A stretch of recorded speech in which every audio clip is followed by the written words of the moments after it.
When I step up in the place, say yo, I step correct.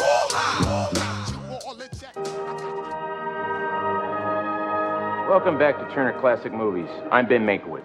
We're in the middle of the 1952 drama Whistle If You Can, starring Preston Webb as a wealthy businessman and Myrna Fontaine as the hooker with a heart of gold. Let's watch. Yeah, that was surprising. That was awesome. Surprising. Yeah, no, come on, it was fantastic. It couldn't. But I got a message from my oldest friend Dan Hamilton, and he and so I'm listening to my messages like right before Saturday Night Live starts, like a little after 11. Having dinner with a friend of mine, and I hear the message, and it says, Bill Hader, as you probably know, he says, Bill Hader spoofed you in a skit on Saturday Night Live. So obviously, if you haven't seen it, you watch, but you probably don't. Beep. I'm like, well, that can't be true. Mm-hmm. I'm like, I don't know what that message was, but that message was not correct. Whatever that was, It was wrong. And then it turns out it's totally correct. Yeah, and then I come out and I talk to my friend Teresa, and I'm like, what? Is that possible? And then I get scared, of course, initially. And then I think, well, how could I possibly get scared? How could they make fun of someone who no one has heard of? Like, what kind of terrible skit is that going to be? Mm-hmm. So anyway, it was good, and then I thought the skit itself was extremely funny. I didn't pay any attention to it Saturday night because I was literally too dumbfounded to pay attention to the skit. I watched the skit again Sunday. I thought it was kind of genius. And then, as I didn't even tell anybody on Monday. I still haven't talked to anybody about it. I still think some of my closest friends don't even know. But, my brother told a bunch of people, and including my mother. Mm-hmm. And, he's like, they did a spoof on Ben on Saturday Night Live. And my mother says, oh, no. That doesn't sound good at all.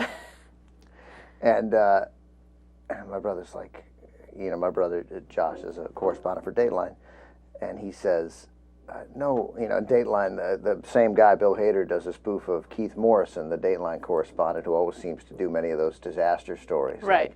Like, and then the shark, he bit my husband's foot off. Really?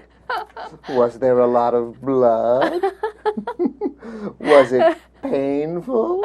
And that turned out it's great for Keith Morrison. I mean, yeah, it makes fun of him, but it's great. Right. I think he's a great storyteller, Keith Morrison. But anyway, it's great.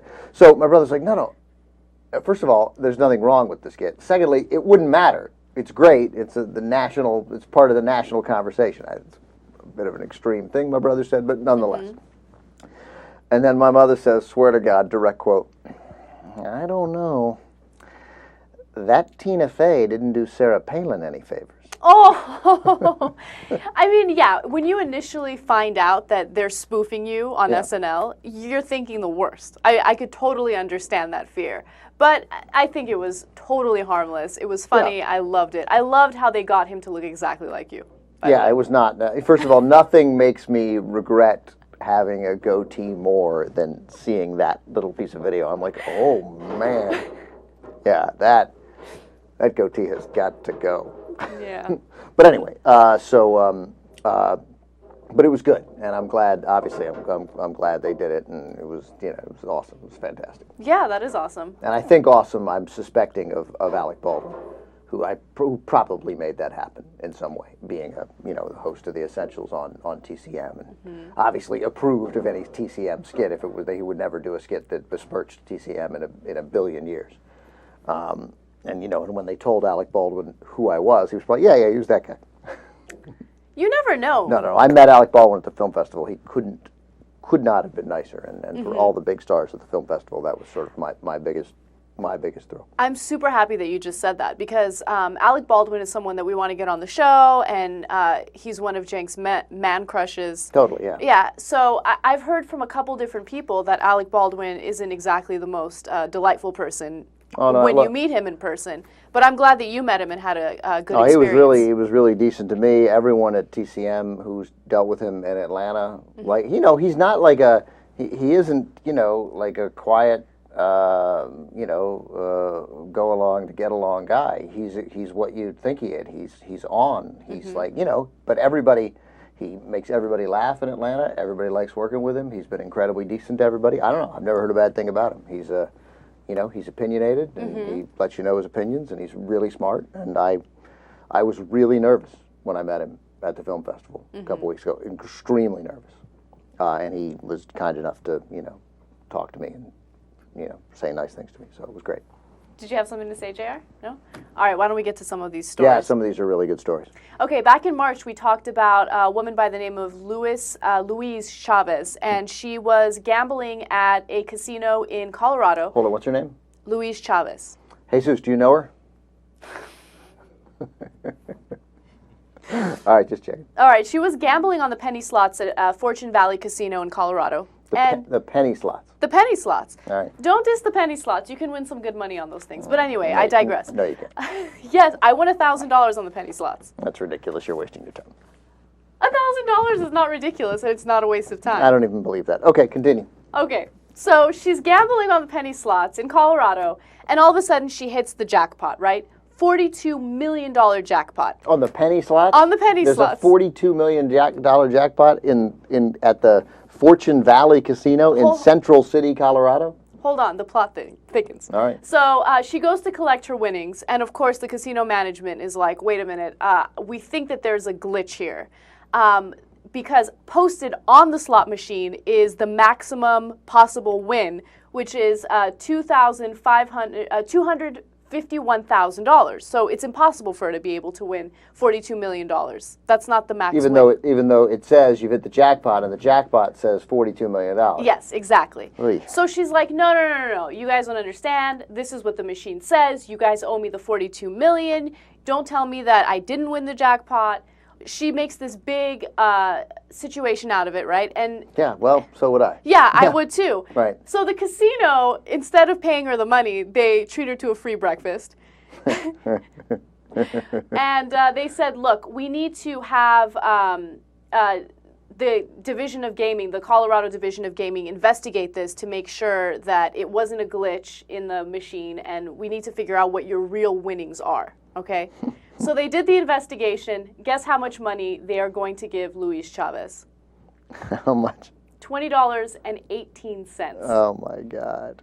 Why don't they give her the $251,000? You know, it's funny. We had this debate on the show, and I don't even remember which side I came out on. I didn't. Who comes out on the casino side? What kind of horrible, devilish person comes out in the favor of the I wasn't on the Central casino City side. Casino, Fortune Valley Casino? I wasn't on the casino side. However, it's posted on the machine that the most that you can possibly win on this machine is $251,000. So if it's posted on the machine, you should know that there's some sort of glitch. I don't think she should have gotten the full $42 million, but they should at least give her what the maximum jackpot is, right? Yes. So they're not even going to give her that. Well, you know what? It actually, you know what? It depends on what she hit. I mean, what the thing is. I mean, if it said $42 million because she got, nothing and a cherry, well, I mean, then you don't win it. I mean, you have to. But if she hit the thing that wins the jackpot and it said $42.9 million, well, I mean, you have to give her then the maximum payout. It really depends on what she hit. Right, and I think that's what they did in the investigation. Right. Supposedly, they looked at the machine and they saw what she hit, and they figured that she didn't really win much. She only won $20.18. I feel really bad for this woman, because imagine the way she felt when she first saw that she hit the $42 million jackpot, and then they tell her, no, the maximum amount of money that you could possibly win is $251,000, and she's thinking, I'm not taking that $251,000, and then they come back at her again, and they say, no, you're not going to get that $251,000. You're getting it $20.18. Anna, when I saw this. When I saw this headline, and I didn't even realize I'd seen this headline right when I sat down. I didn't quite realize then that this was going to go ahead and be the first story we did. I actually thought it said Fortune Valley Casino, $42 million jackpot, actually $20.18 million. Mm-hmm. And I thought, that is outrageous that they would cut that in half. That is such BS, but at least she has $20 million. Right. Or at least the winner. I didn't know it was a woman. At least this person has $20 million. But no, it turns out she doesn't have $20 million, doesn't have $10 million, doesn't have $1 million, doesn't have 1,000, doesn't have 100. Doesn't even have $20.18. Yeah. Well, that's what you get, Anna, for playing the penny slots. No, I won $1,000, like I said, and then another time I won $400. Look, the penny slots are awesome. Don't diss them. I think the lesson here is pretty clear. Only play for higher stakes. What could possibly go wrong? So this is only based off of the glitch in the machine. Yeah. After this investigation, I don't care if they find out that the whatever the hell these are called, because I don't gamble on machines that much. If it came up loser, loser, loser. If the words came up loser, loser, loser, and it gave her $42 million, what it was, if they gave her $42 million and the amount is $251, you give her that $251,000. Because I tell you what, if you accidentally want to put in $1 and you accidentally put in 50, then I had a glitch. I accidentally put $50, and can you give me my $49 back? Fuck no, they're gonna say. Well, I will. Sorry about you and your glitch. We're gonna keep that $50. Well, now I will tell you, as a person who is occasionally, once or twice, I've sat down at a machine, very rarely, but you know, when you put if you did put 50 in accidentally, I mean, you can always cash out. So I mean, you know, it's there. You can get the money. You can get the money back. You have to bet the 50, and then it's hard for you to argue that was a glitch. So. You know, I mean, I'm sympathetic to her. I'm sympathetic to all people who lose money at casinos. But you know, I mean, but you know, you're right. If it's clearly posted, it totally depends on what you get, because you know what you're going for. You know if you're going for 3 blue 7s or double diamond, double diamond, double diamond. Not that I would know. Anyway, I only play dollar slots. I saw a thing on Vegas that the percentages go up. The house advantage goes down as your wager goes up. So the house advantage is the greatest on the penny slot, second greatest on the 5-cent slots, third greatest on 25-cent, 50 cents. You get up to $1, you've significantly negated the house slot. You pay $5 slots, then you're more likely to win money.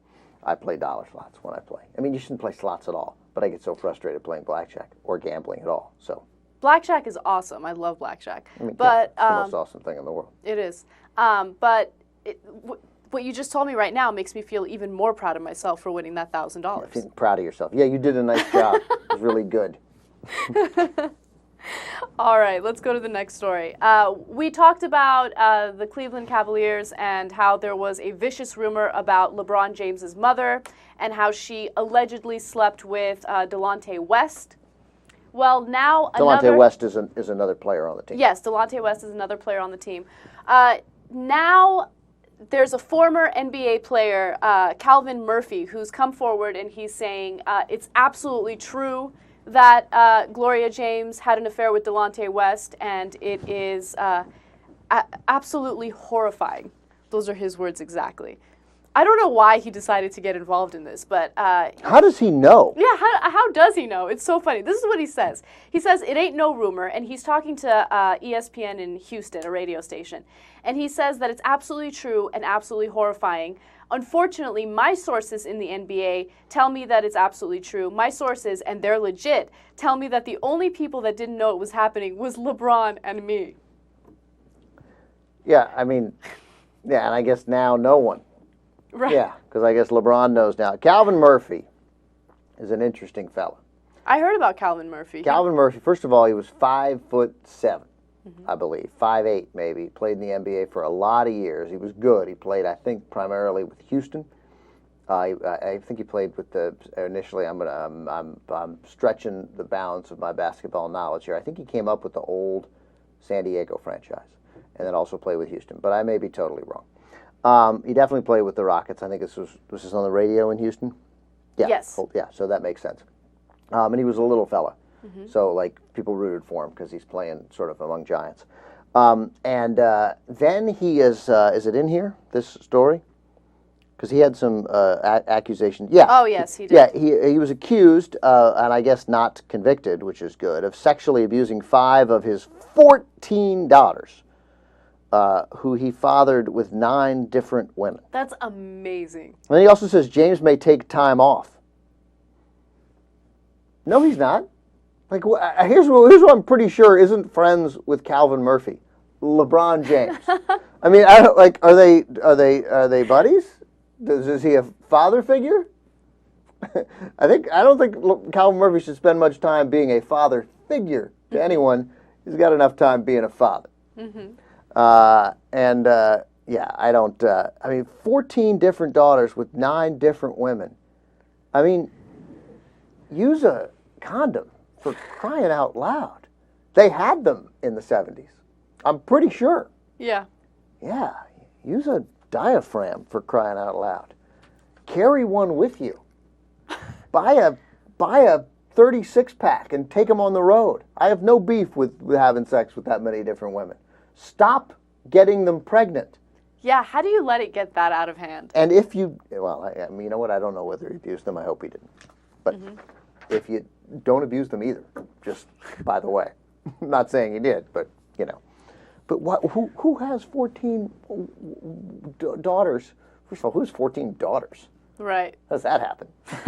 I mean, does he have boys too? Am I underestimating it? Does he have 14 daughters? Oh yeah, and 8 sons. Who's 14 daughters with 9 different women? I don't know. Yeah, Calvin I mean, like Murphy you'd get a does. call, like you'd sleep with another woman, be the 7th woman, you know, and she'd be like, you know, hello, Calvin, it's Janine, I'm pregnant. And be like, yeah, of course you are.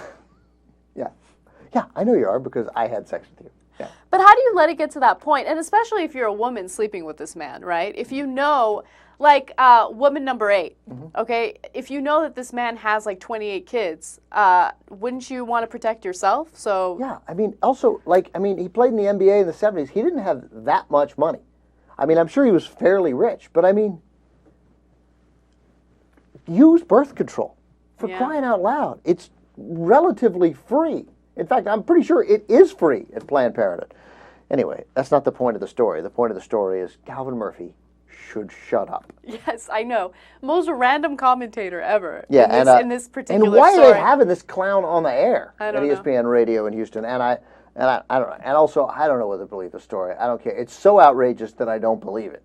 Why is it that outrageous, though? I don't think it's that outrageous. I don't know. I don't think it's true. But if it were true, would I be? I don't know. If you're the mother of the best basketball player on the planet and perhaps the second best basketball player since Michael Jordan, which might make you the second best basketball player ever, but one of the greatest players ever, and certainly the greatest player playing today. I mean, and you're his mother, and you're really gonna sleep with one of his teammates? Like you're gonna run the risk of that? I mean, and your teammate is gonna engage in that behavior? I doubt it. I don't know. Delonte West, I know, left the team at some point, or I think early in the season for some personal issues. I don't. Again, I'm speaking off the cuff here, so I won't even get into it. But I mean, it was not portrayed as anything that people frequently leave for. Like I got the impression he was sad. So maybe that was I don't know, but I don't believe it. Except now, so many people are talking about it. But of course, in this era of stuff spreading, so then I start thinking, well, maybe there is something to it.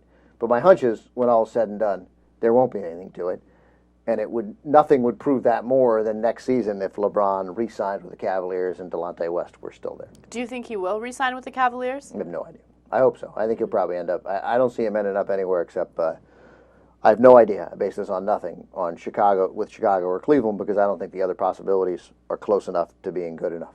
I can't see him coming to the Clippers because it's the Clippers and they're clowns. Really clowns. Clownish owner, clownish organization, total clowns. One of the worst owners. The owner's a racist. Or has engaged in behavior that would appear to be racist. I mean, he's a housing discriminator. That's a fact. So I don't know why you'd even mess around with this guy. And the worst owner in pro sports. Flat out. Worse than Al Davis, worse than Dan Snyder. And those guys are competitively bad owners.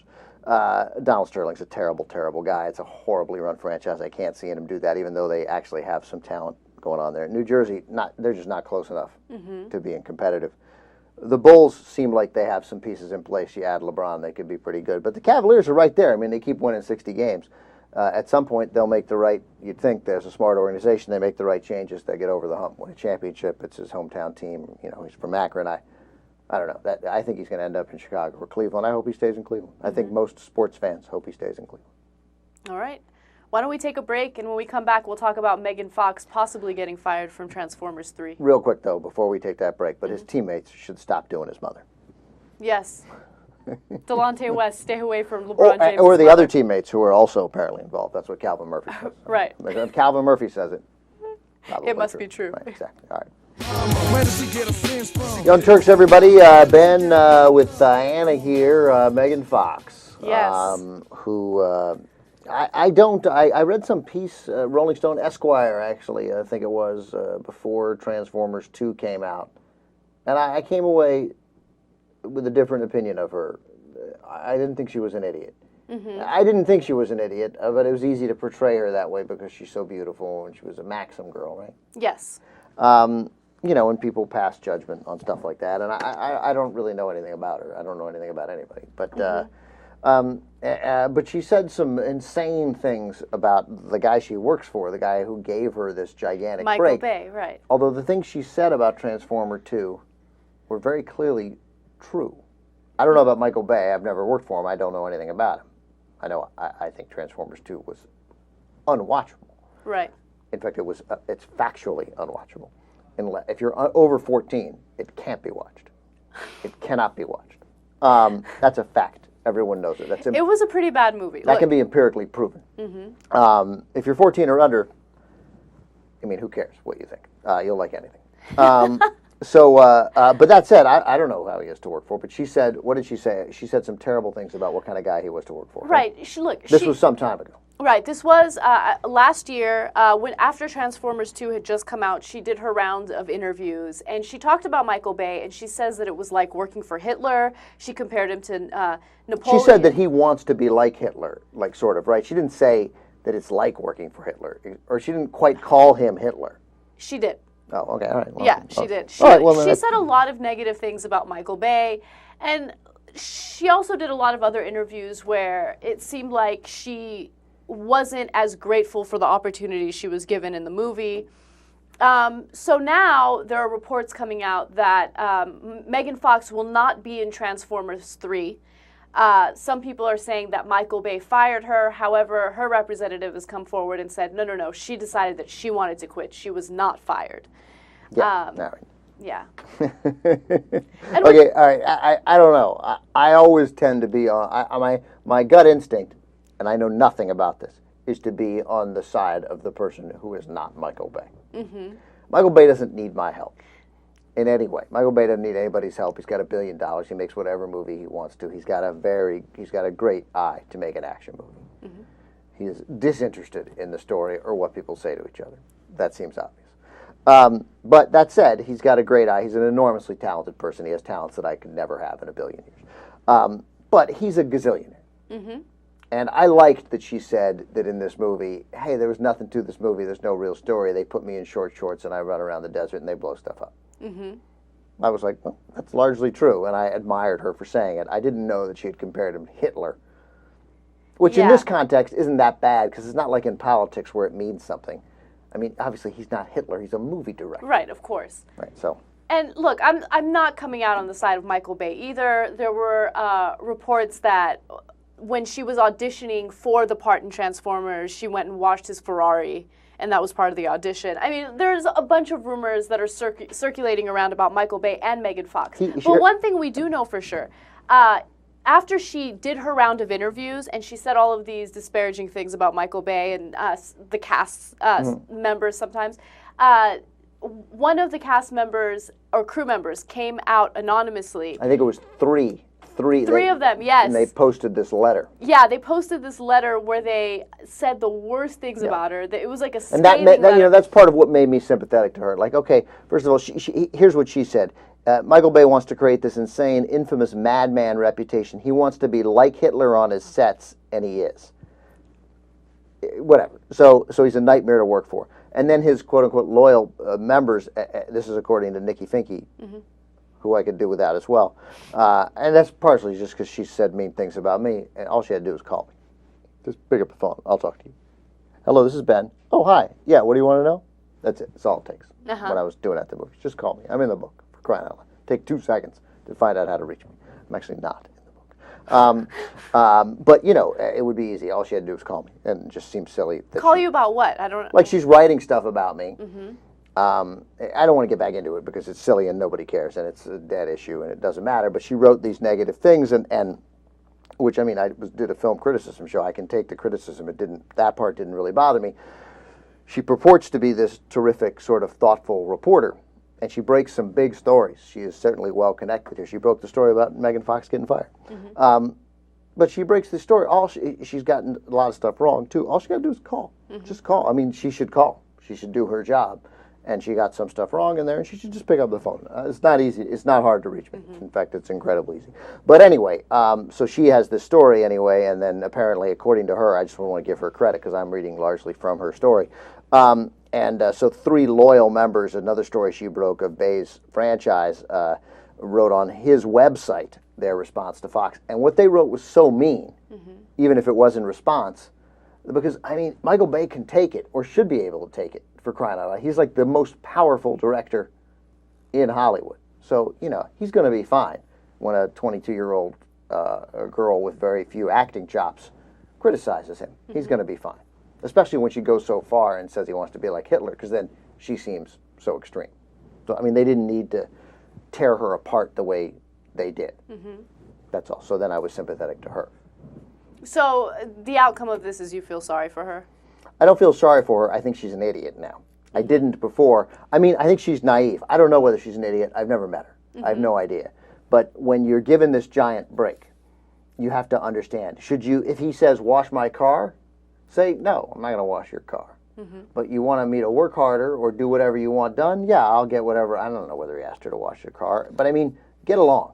Get along with Michael Bay. Right. And when you're done with Transformers 3 and the Transformers franchise, and you've established yourself a little bit, then do whatever you want to Michael Bay. He can take it, you know. And then, but I mean, don't get yourself fired from Transformers 3. Just don't do it, because you look bad, and now it looks like you can't be worked with. Yeah, that's what I was going to ask you next. I mean, do you think that this is actress's suicide? Like it's over after this? She's probably going to have a difficult time getting a serious role. No. I mean, I think it's like incumbent on her to, now that her people, they've already handled it. I don't think they've handled it well so far, because nobody thinks that she, I mean, I almost would say not that she left. I would almost say the horrible Michael Bay fired this poor little girl for nothing. Like I don't know. I have no idea. I'd be talking about that.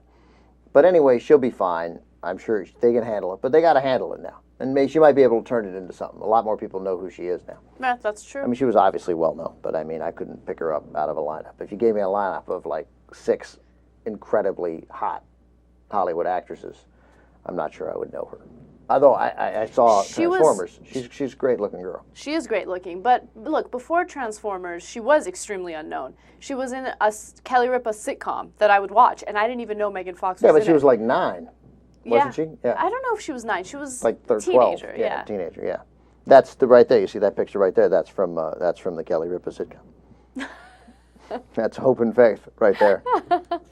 No, that's from Transformers 2, and she's look. I mean, she was fine. Whatever, it's fine. That's what happened in Transformers. Everything blew up, and she lay around in the sand in Daisy Duke shorts. It was awesome. I mean, that part of it was awesome. It's literally unwatchable if you're over 14. When it was over, I had no idea what happened. What happened is everything blew up and the world's okay. I mean, that's fine. And Shia LaBeouf, he lived, I think, through it. Yeah, he did live now through they're it. going to make another Indiana Jones.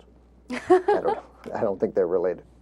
All right, let's get to our favorite story of the day. Yeah, that's my favorite story. All right. Yes, all right. Cornell University did a study that indicates unattractive defendants are 22% more likely to be convicted of a crime. Really? Yes. It's crazy. So, other findings of the study were that unattractive people are also more likely to have harsher consequences for their crime. So unattractive people are more likely to be convicted and be punished more. Yes. Wow. I mean, Jesus, do not break the law. What's up with you and me today? I know, seriously. I'm just saying, my friend, toe the line. All right?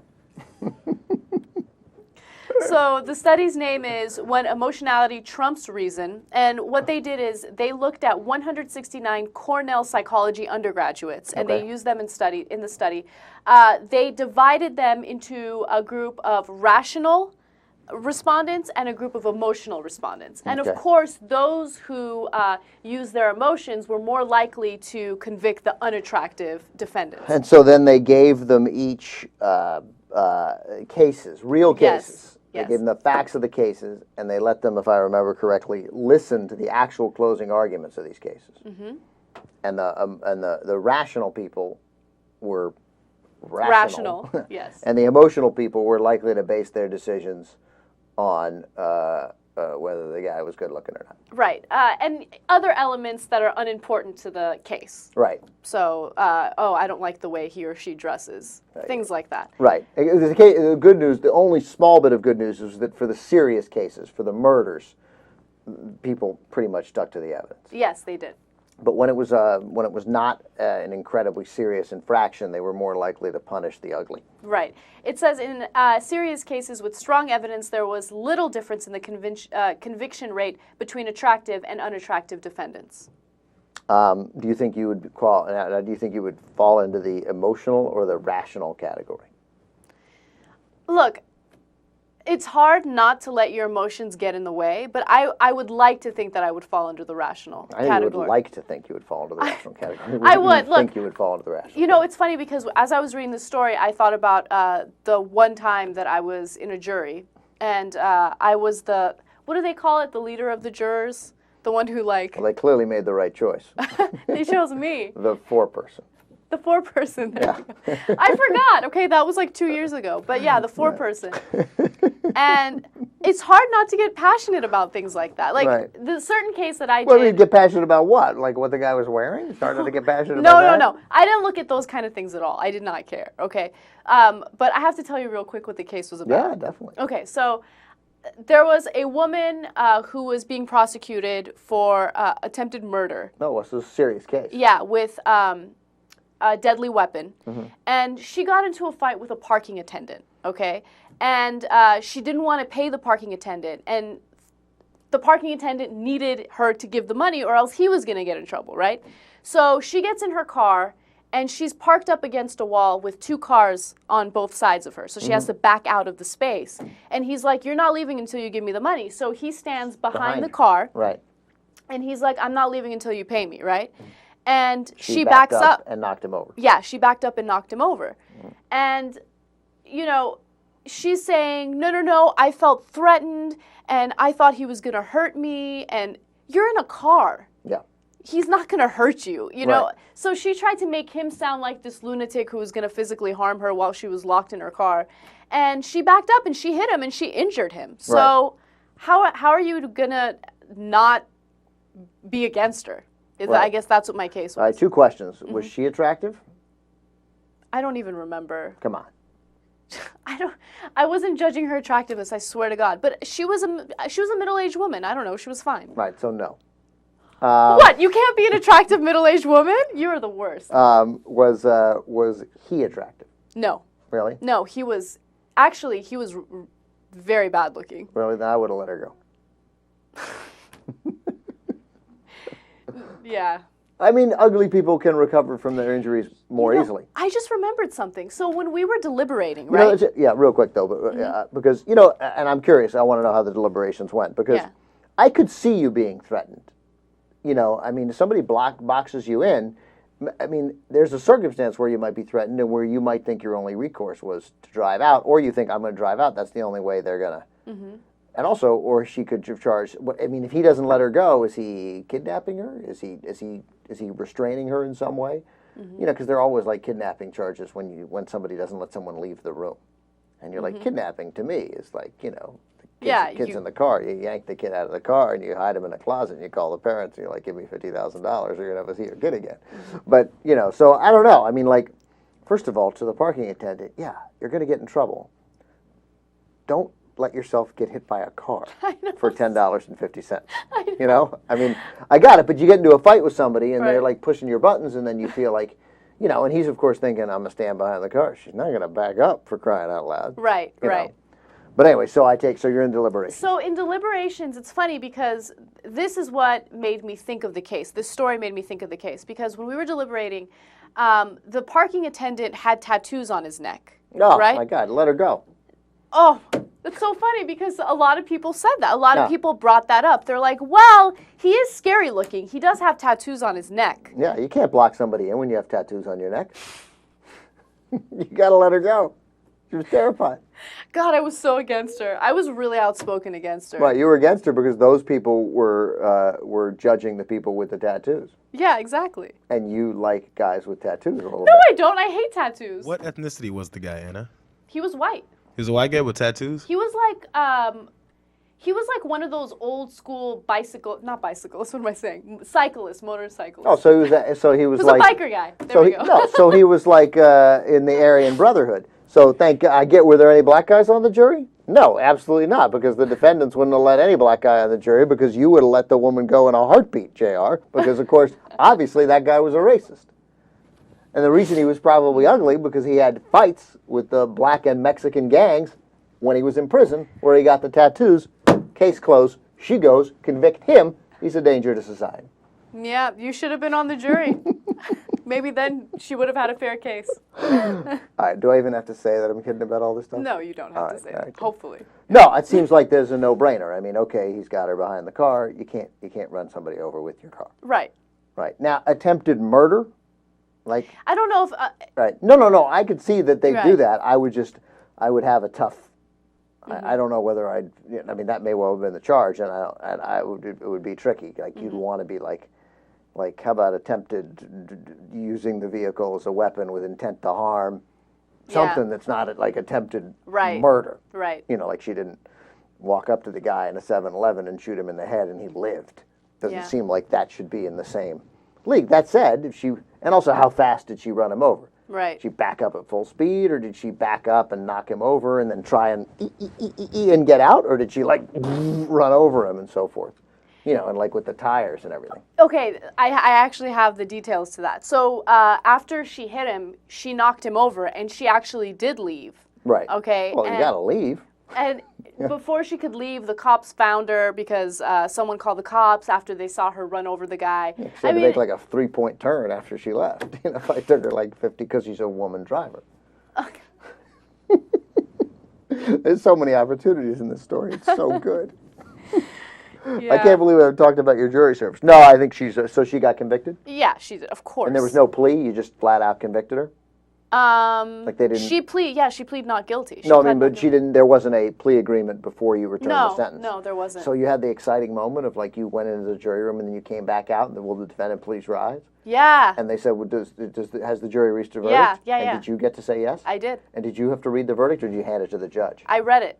Oh, that's so awesome! Isn't it cool? That's so exciting. No, I don't understand how people don't like jury duty. Jury duty is awesome. Because frequently it's not as awesome as that. I mean, you That's had a real. I had a good case. You had a great little felony, and you got to say, you know, in the matter of people versus Epstein, we the jury find the defendant. What was her name? Do you remember? No, I don't remember her All name. right, we the defendant find the defendant Holly Mankiewicz. Did you say guilty? Guilty. And did she wince? I couldn't look at her face. I mean, how do you look at someone's face after you tell them you're about to spend a lot You know of why time you couldn't in look at jail? her face? Why? Because she's ugly, which is why you convicted her. That's Admit exactly why. I admit it. I admit it. Case closed. We'll be right back. Let me talk these motherfuckers. Guess who's Bizak? All right, Young Turks, everybody. Ben here with Anna, who is obviously very emotional. And it seems to me you were dealing with two unattractive people in that case. I didn't know how to handle myself. I wanted to be against both of them at the same time. I can't believe she ran over a guy from the Aryan Brotherhood. By the way, first of all, if a guy from the Aryan Brotherhood, who clearly this guy was, if a guy from the Aryan Brotherhood insists that you owe the full amount of parking, just pay him. just pay him. And take your car and go. And you know what? I have a huge bias in favor of the woman because I hate paying for parking. I think paying for parking is ludicrous. So I wanted. What do you mean everybody gets paid for parking? Like you should be able to stop your car and you don't have to pay for anything? Or these structures should all be free? Yes. Like this giant valuable land that people paid a lot of money for in downtown areas, that should be free? Yes. All right, well, good luck with it. Yeah. Never going to happen, but maybe. But then like this poor employee who's just like, he doesn't own it. He's just got to collect the money. Run him over. He got really hurt though. Like he broke his leg, or no, he didn't break his leg. He hurt his back. Really? Yeah, he hurt his back, and he was in crutches. Crutches, yeah, for a really long time, for months after that. He's dealt with a lot of stuff from like the shivs that he took when he was in prison. I'm sure. I'm sure. We got to stop. I'm sure he's okay. All right. Okay, right. so this is an interesting story as well. Yes, a scientist in Ireland has been disciplined for sexual harassment. He showed one of his female colleagues a research paper on the fellatio habits of bats. Yeah, I have showed many women that study. It's an interesting study.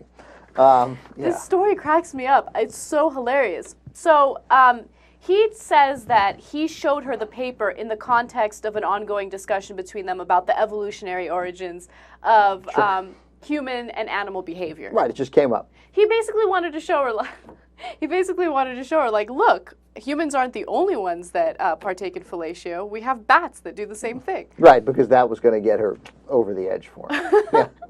No, look, regardless, I don't think that's a big deal. Who cares? Right. Yeah. Under these standards, Dylan, I could sue every single one of you for sexual harassment and make a lot of money off of it. I'm going to do it tomorrow. By the way, I think under pretty much any standard, Yeah. you could.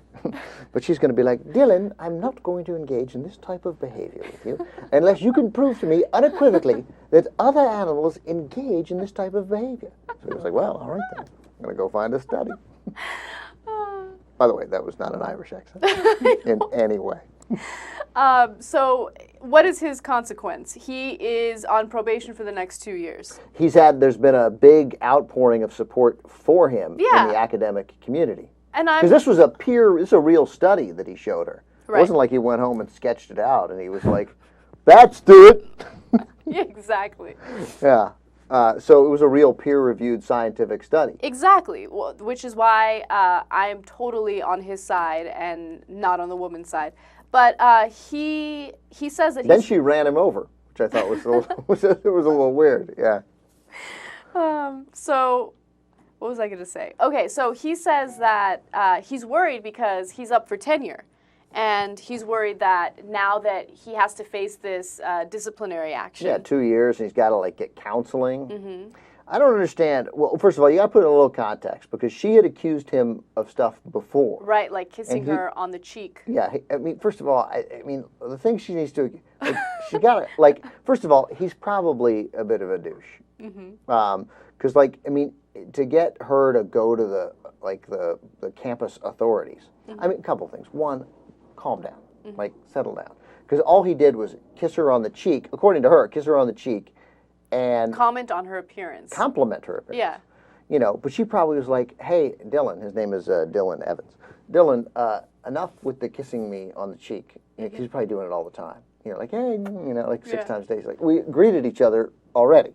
Right. You know, we're good. Mm-hmm. You know, he's like, oh, that looks great. You know, she's like, he's probably a pain. And then he gives her this study, and he's like, no, it's peer-reviewed. You know, it's like not an accident that they were. They weren't having this conversation. He just gave it to her, and then he gets to be like, it's peer reviewed. But she'd already complained, and then he's still giving her this. So while she needs to ease up, probably, and it seems like there's a better way than filing an official complaint. Of course. You know, but if you've been accused of sexual harassment by somebody, don't give them a fellatio study. Just don't do it. Right. Well, she didn't accuse him of sexual harassment until after the fellatio study. No, I think she did it before. Oh, really? Yeah. Oh, God, the ball's on this guy. That's what I'm saying, right? So but hang on, it just the colleague, however, accused him of sexual harassment, alleging a pattern of inappropriate and disturbing behavior, including kissing her on both cheeks and complimenting her appearance. While an investigation cleared Evans of sexual harassment prior to his showing her the bat fellatio paper. So, yeah, that's what I'm saying. Yeah, she needs to not have complained about the first things. But once she complained about the first things, please don't give her the bat fellatio paper and then act like, no, we were having an innocent conversation about the reproductive habits of some rare species of bats. Look, maybe this is terrible because I'm supposed to go out in favor of the female and I should be supporting her because sexual harassment is real and it's a real problem in the workplace that should be dealt with. With that said, sexual harassment is a real problem that should not be taken lightly. okay? And when you bring situations like this into the media, and if you complain about stupid situations like this, then everyone is always going to think that sexual harassment claims are never really a big deal. It's just women overreacting. That's what annoys me about this story. I agree completely. However, I'm just saying, if it's true, now the bunch of the documents in the case have been posted online. He said he hadn't done this. Evans said he'd been very interested by the paper, which documented a rare example of oral sex in a non-human animal, the short-nosed fruit bat. He said the research, which was widely reported in the media, had implications for the uniqueness of human sexual behavior, and he shared it with several other colleagues without complaint. He said this colleague's reaction had initially been friendly and that he had been mortified to learn she had taken offense. Quote, I was absolutely devastated by the complaint. I certainly had no intention of upsetting her. Esteemed colleague, I hold her in high regard. I was prepared to apologize for any offense caused, offered to go to mediation, but all these proposals for an informal resolution were rejected by the university. So, like that all, I can live with the sanctions, but I can't live with the factual finding of sexual harassment against me. It's a very serious career implication. That all sounds great. But if there had already been an investigation by her of him, right, then he's an idiot. I agree with you on that. And so maybe if this story is right, that had happened prior, then I just think that key word of prior in here really is telling about everything. Yeah, absolutely. Yeah, while that investigation cleared him prior to his showing her the bad fellatio paper, and it tells, like, dude, just don't show it to her. Don't show it to her. Let her find it on her own. Like, that shows you that he has this idea that he can get away with anything. He can get away with anything, right? And this was a show her appear. He showed it to other people. It's like he had this thing, no, I can show it to her. And he, like, you know, and again, and then all of a sudden you think that, yeah, she complained about this stuff because there were 80 things, you know, and she was like, right, enough, for the love of God. Like, all of a sudden, like, I read this and I see the reaction of other people, and then I'm thinking, and she's not saying anything, and like she's at home thinking, yeah, people don't have any idea. This frickin' guy is a predator. Right. You know, not like he's going to hurt me, but so and of course I have no idea. But if again you don't show her the paper, I mean, you know what it's like. You know who he reminds you of? Who? Megan Fox. Mm-hmm. Like, you know what? You're an idiot. Okay, you caught a break. They cleared you. Right. You caught a break. You got cast in Transformers. Yeah. Don't push your luck. Yeah. Don't push your luck. All right. Anything else quickly? We got another quick one. We can run through a quick one or no? We got time? Yeah. Oh, okay, cool. I didn't know that. All right, so there was another study done that indicates men lie more than women do. Yeah, we needed the study for this. You know, I never really bought that men lie more than women. I always thought that women are better at hiding their tracks. And please. But it turns out that men do, in fact, lie more than women do. But of course, you know, it's funny. You wouldn't know if women were better at hiding their tracks if they're better at hiding their tracks. Like, no, I would know. I would know because I have insight in the female lifestyle. Like, I see women lie all the time. Female lifestyle. I have insight into the female lifestyle. Okay, all right then.